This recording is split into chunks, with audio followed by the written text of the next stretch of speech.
Dosis de ciencia. Hoy, la rebelión de los tacones. Bienvenidos a otra dosis de ciencia con el profe Mario Vázquez. Profe, ¿cómo ha estado? ¿Cómo me le ha ido? Muy bien, muchas gracias, Joana. Acá contento otra semana más de estar en dosis de ciencia. Así es, usted empezó con la rebelión y yo ahí mismo empecé a pensar en la rebelión de las ratas, pero ya después usted se me va con la rebelión de los tacones y pues yo me voy por la más sencilla, que es imaginarse uno alguna protesta femenina, ¿cierto? Para quizás hacer valer sus derechos también como en reconocimiento a que también tenemos capacidades para pilotear o para trabajar en alguno de esos lugares que hay en el sector aeronáutico. ¿Cómo me vio ahí? Sí, no era difícil tampoco. Se me trata ayuda, es que usted también a veces me ayuda, a veces no, así se es muy trata complicado. de un programa de aviación, de aeroespacio, tacones, en fin, no, tampoco había que caminar mucho. No, usted a veces me sale con unas muy raras. Yo pensé que esta era rara, pero no. Eso sí, un poquito de todo eso que acabas de decir es cierto. Pero esta, de alguna forma, esa rebelión sí existió. No fue un invento por título que yo haya hecho, sino todo esto que compartiremos en esta dosis tiene que ver con algo que también hemos hablado en una dosis anterior, y es uno de los personajes que vemos en los aviones, que ahora sabemos que son, les decimos, tripulantes de cabina, pero antiguamente decían azafatas. Ay, yo todavía les digo azafatas. Digamos porque nació así por alguna razón, o sea, ya también le decimos, pero quiero decir que ya no son solamente mujeres, y si bien sabemos a quiénes nos referimos cuando hablamos de las azafatas, pero son esas personas que van con nosotros y nos aguantan y nos ayudan y nos atienden mientras vamos en el vuelo. O sea que uno no le puede decir al hombre que cumple esa función azafata. No. Sería, bueno, tú puedes decir lo que quieras, pero yo preferiría, se le llama tripulación de cabina. Inclusive mira que cuando los pilotos les dan instrucciones que dicen ya vamos a aterrizar o estamos a 10.000 metros, no les dicen azafatas y azafatos sí. Hagan tal cosa, sino le dicen tripulación de cabina, ocupar su puesto para el aterrizaje, por ejemplo. Ah, pero yo pensé que era una palabra, porque tenemos palabras que digamos terminan en o haciendo referencia al género masculino y también se adoptan para lo femenino. Pensé que quizás pasaba en términos contrarios, pero ya, ¿sí ve, profe Mario Vázquez, cómo aprendemos aquí de bueno? Se aprenden cositas todos los días. En todo caso, recordemos que habíamos en otra dosis, hablamos de cuál fue la primera mujer que era enfermera, ¿cierto? Que empieza como la primera azafata, acompañar, digamos, pues las Spice vuelos. Girls, sí. que hablamos, todo el cuento.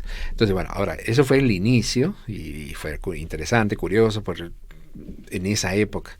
Pero ¿qué pasó con los años? Entonces, sobre todo en los años 70, 80, se fue digamos, a un extremo en cuanto al rol de la mujer como azafata, porque esto por ejemplo, la rebelión de los tacones tiene que ver, fue en España, no hace mucho, donde una azafata se opone a que la obliguen a usar tacones, porque la empresa tenía esa norma, que todas las azafatas tenían que estar de tacones cuando nos reciben a nosotros como pasajeros, que están ahí todas disimulando que no nos soportan, y que nosotros pero haciendo esa cara y dándonos muy la bellas, muy formales. Exacto, muy felices de vernos, sí, de que estemos muy ahí, organizaditas, nos dicen dónde nos tenemos que ubicar. Así y todo eso, saben lo que les espera después con nosotros. Uh-huh. Pero ellas tienen que estar muchas horas ahí en el avión, muchas veces de pie, atendiendo, y seguramente no tengo idea, pero de tacones no necesariamente es algo cómodo. No. Ya harás tu parte en dosis de ciencia, en esta dosis. No voy a tener ni siquiera oportunidad porque no uso, no. O sea, bueno, pero seguiré esperando mi momento. Por alguna razón. En todo caso, hubo como una rebelión de por qué la obligaban, entonces hubo un conato de huelga.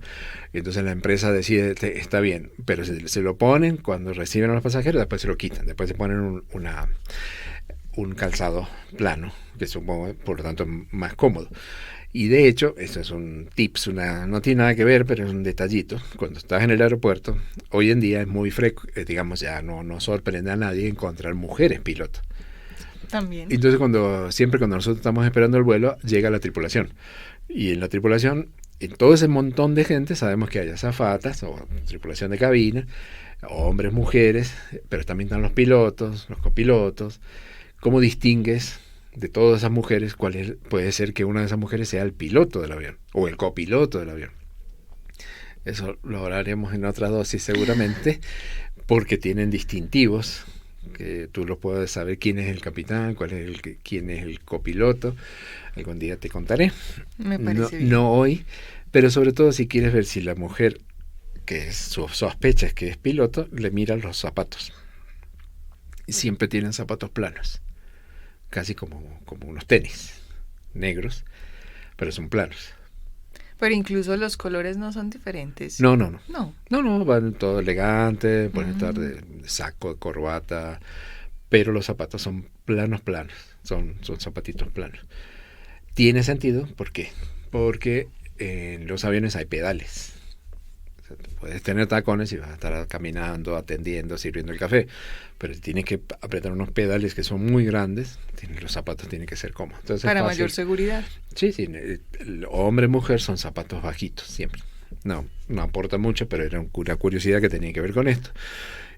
Porque te decía que hubo una época álgida de protestas, hubo que crear sindicatos de azafatas, porque eran mujeres en esa época, se les hablaba de azafatas, porque justamente al principio dijimos no consideraban que fuera necesario que hubiera una persona atendiendo a los pasajeros, porque de todas maneras no había nada que hacer por esos pasajeros, porque el vuelo era horrible de todas maneras. Después dijeron, bueno, como es enfermera tal vez, después, bueno, sí, es bueno tener a alguien. Entonces todo fue cambiando según las condiciones de vuelo. Pero en los años 70 y 80 es donde se da el boom de las empresas, de los aviones grandes, los aviones comerciales, había dinero para gastar en gasolina, entonces los aviones eran gigantescos, muchas personas y muchas empresas y compitiendo por los pasajeros. Y las azafatas se transforman casi en un producto cosificado totalmente para conseguir volar. Si la gente ya no volaba o sea, sería como una encuesta, yo sé, ¿por qué eliges una u otra empresa si tienes la opción?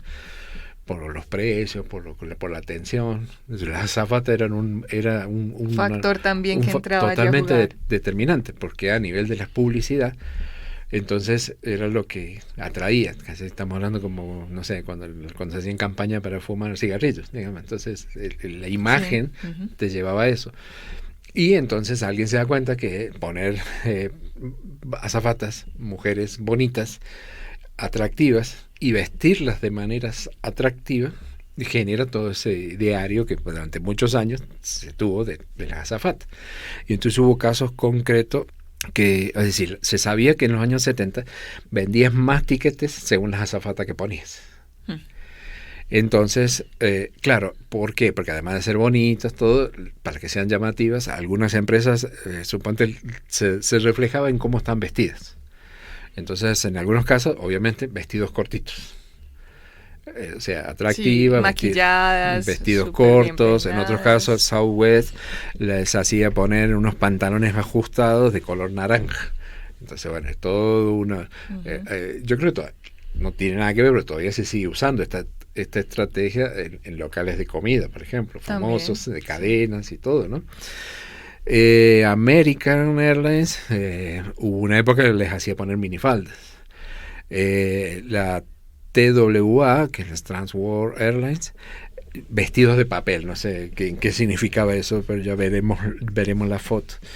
Entonces, eso genera, obviamente, en algún momento mucho malestar en las mujeres, y sobre todo malestar no contra las empresas de aviación, sino contra las agencias de publicidad, porque como que tenían que competir con otras, se crean campañas. Entonces, ¿cómo eran las campañas? Entonces, hubo una, por ejemplo, que a lo mejor a nosotros no nos dice nada, pero probablemente en inglés, en el contexto inglés sí es muy provocativo. Y era que se usaba unos eslogans, una chica bonita, una azafata, y decía la publicidad "Fly me", o sea, como vuélame. eso como que tiene una connotación. Entonces era como, bueno, ahí se molestan mucho, Claro. ahí se organizan sindicatos, se van en contra de y se hacen campañas en contra. Inclusive en inglés, como diciendo, fly you, no sé, yourself, o sea, vuélate tú mismo, cosas así, se empiezan a contestar y se genera toda una movida que, por supuesto, hizo que esa situación, digamos, ya no se vive. Supongo, en la mayoría de los casos no. O no es tan evidente, No es pues tan al menos evidente vamos avanzando hacia en allá. los últimos años, claro, pero han seguido inconvenientes. Bueno, aparecen hombres, los hombres como tripulación de cabina no es algo muy antiguo. Entonces al principio eran solo hombres, después no querían que hubiera mujer, después cuando ven que con la mujer pueden mercadear todo esto, ya no hay hombre, entonces recién los hombres se incorporan no hace muchos años, hoy en día por supuesto. Entonces como yo creo, por ahí lo menciono en alguno de mis monólogos, tanto en la persona tripulación de cabina como en las enfermeras que hemos hablado, uno lo que quiere, ya no importa el aspecto físico, Sí, no. uno necesita de ellos. Entonces claro, había mensajes que decían no, porque por ejemplo alguien expresó por ahí, una mujer, que la imagen de la azafata sexy no es segura a ninguna altura. O sea, sí, tiene una persona sexy, atractiva. Pero yo necesito es que me resuelva. Que me pongan el oxígeno, que me ayuden a salir del avión en una emergencia. Entonces, bueno, es un cambio cultural que también nosotros los pasajeros tenemos que tener en cuenta, que esas personas no son simples meseros o que están para resolver nuestros caprichos, ni que podemos tratarlos mal. Y eso lamentablemente se sigue presentando. Y por eso de vez en cuando aparecen noticias, inclusive, claro, cuando alguien se porta mal en el vuelo, ¿qué hace? No lo puede sacar afuera, aunque quisieran, y termina siendo amarrado al asiento con cinta, o sea, de alguna forma lo inmovilizan al incómodo pasajero. Y eso también está ligado con el consumo de alcohol. Entonces, si bien, digamos, toda esa cosificación se acabó, el tema de que haya alcohol en los aviones ha generado muchas de estas dificultades. Tener un pasajero alcoholizado es tremendo. Entonces, solamente, bueno, se restringe el consumo, no se lo usan en primera clase, porque durante años eso estuvo prohibido. Y digamos que la rebelión grande se dio en los años 72. Inclusive, para que te des otra idea de lo que se acostumbraba a hacer, en el año 1965 la empresa Braniff, que ya no existe, tenía lo que le llamaban The Airstrip. Entonces es una combinación, porque strip también es la calle, la pista de Airstrip, pero Airstrip también es como un striptease aéreo. Y parece que entonces durante el vuelo las azafatas tenían que llevaban como mucha ropa y se la iban quitando. Claro, no quedaban como fuera un pero club jugaban nocturno, a eso. pero jugaban con eso. O sea, el tema de quitarse la ropa, todo eso. Yo creo que te estás poniendo así como muy seria con todo esto que estoy contando. Eso pasó en 65, 72, fue todo un problema. Pero me imagino que también era muy incómodo para las mujeres que seguramente viajaban allí, porque es que es uno, pero ¿y qué necesidad hay que esta haga eso? Pues porque aunque claro, han sido modas, han sido épocas, estamos en los 70, los 60. Estrategias y todo. Estrategias, qué sé yo. Entonces finalmente, bueno, por supuesto esto se acabó, aunque como digo, sigue habiendo problemas digamos, pero es cambiar un poco la imagen de qué son los tripulantes de cabina. Entonces no se necesita que sean, seguramente tendrán que cumplir ciertos requisitos, pero es importante, los requisitos son en cuanto a su formación, a su preparación y a lo que están preparados para hacer en casos de emergencia. El tema es que como nosotros no vivimos la emergencia, pensamos que solo están ahí como una cara bonita, pero no, están para atender emergencias. Y en este caso, la emergencia complicada de tratar con pasajeros conflictivos, parece que en Estados Unidos algunas de estas personas reciben entrenamiento incluso por parte militar de cómo neutralizar a los pasajeros violentos, porque a veces uno piensa, bueno, ¿qué pasa cuando tienes una tripulación de cabina integrada todos por mujeres y 200 personas metidas de adentro? Si alguien empieza a portarse mal, ¿qué hacen esas pobres mujeres? y las entrenan también para que puedan, no sé, de alguna forma Sí, son mujeres fuertes enérgicas, también, claro. logren neutralizar a ese desubicado pasajero que no debía estar ahí A en ese ese Mario momento, Vázquez que está ahí armando el desorden. por ejemplo. Bueno, lo importante es que estas mujeres lograron entonces, ¿cierto?, tener, así sea por unos momentos, el acceso entonces al zapato plano para hacer también su trabajo más cómodo y avanzar en esa eliminación de la cosificación de la mujer en este escenario también Es un del poco mercado aéreo. combinar el detalle de la elegancia, de la imagen, claro, que decíamos, cuando recibes, también te puede venir a tu mente cuando estás en un aeropuerto y que trabajen muchas líneas aéreas, ver cómo son los vestuarios que utilizan, quién te llama la atención, más o menos. Hay una cuestión de imagen corporativa, Claro. pero en vuelo hay una necesidad de estar cómodo para hacer el trabajo que toca hacer, como nos toca a nosotros, Así es. sin tacones. Vamos ahora con el dato curioso. Psst, psst, atiende, aprende y sorprende. Aquí va el dato curioso. Bueno, el dato curioso es... Sin tacones. Sin tacones, pero es para hablar de los tacones, porque parece que eso nace en Anatolia, que es lo que hoy es Turquía, y en una comunidad que eran los hititas, pero que vivieron allá por el siglo XVII antes de la era cristiana, o sea, muchísimos años. Entonces en esa época tú dices, no era para ningún desfile de moda. En Ni esa por época elegancia, no era nada ni de por eso. elegancia, sino que incluso no era ni para mujeres, sino que eran por el calzado que utilizaban, unas, no sé, sandalias que se les ponía como un taco, Sí. pero que tenía que ver porque ellos andaban a caballo y con cuando le clavaban eso podían engancharse en los estribos del caballo. Y así es cuando empiezan esos calzados. Pero entonces en realidad tiene que ver con la evolución del calzado, ¿no? Con lo que al principio nunca fue por elegancia, seguro, sino para proteger. utilidad. Por utilidad, para proteger el pie, para poder caminar. En algún momento, claro, empieza a verse que si le empiezan a subir la altura de lo que es la suela, sirve para evitar pisar cuando toda la suciedad que había, te aleja un poco, no es como no estás caminando descalzo, sino un poquito más alto. Pero claro, también, y ahí aparecen por ejemplo los suecos, has tenido oportunidad de verlos, Sí. los suecos de madera, que son altos, Sí, sí. son muy rústicos, pero pensado en ese contexto. Claro, y en ese momento también se observa que, pero el que se puso eso quedó como más alto, se ve más alto, sobre todo las personas que eran bajitas. Otro beneficio. Y eso ayuda un poquito, que había una crisis ahí como de altura. De altura, entonces se empiezan a utilizar. Entonces, pero esa cuestión de vanidosa se da en los hombres, más que en las mujeres, en esas épocas. Estamos hablando del Renacimiento, del Barroco, de aquella época. No eran necesariamente, bueno, las mujeres también lo utilizarían, pero no mujeres de nuestra época, de nuestro género, sino la nobleza, los reyes y todo eso.